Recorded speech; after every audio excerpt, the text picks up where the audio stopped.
លឺស្គរបានលឺក៏មងទុយមើលគេគ្រូសូត្រមកហើយហា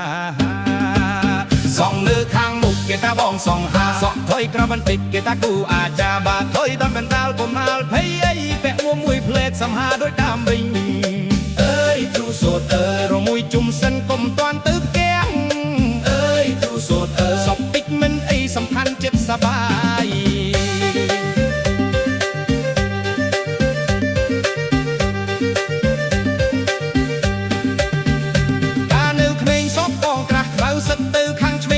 មើលមិនដាក់ភ្នែកឥឡូវខ្យល់បងសក់រួចទៅណាអស់នៅសល់ប៉ុន្មានសស្អែងបន្តែដូ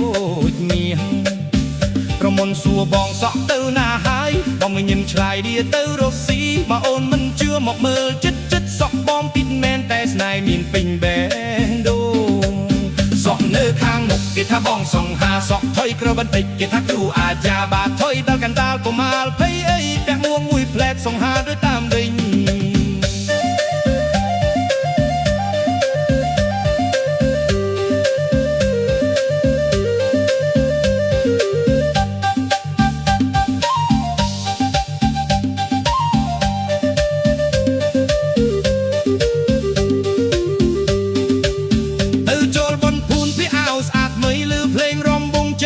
មិនស្ងៀមក្រមុំមួយក្រុមញញឹមមកខាងបងមិនដឹងមើលសក់ឬមើលក្បាច់រំ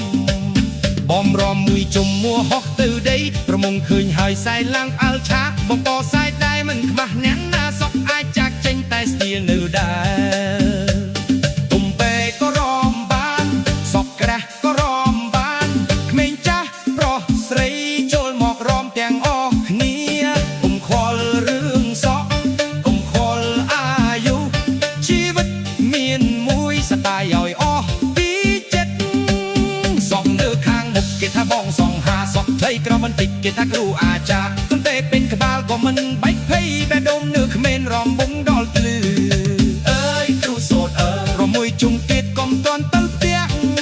អើយគ្រូសូត្រសក់តិចមិនអីសំខាន់ចិត្តស្ដាយ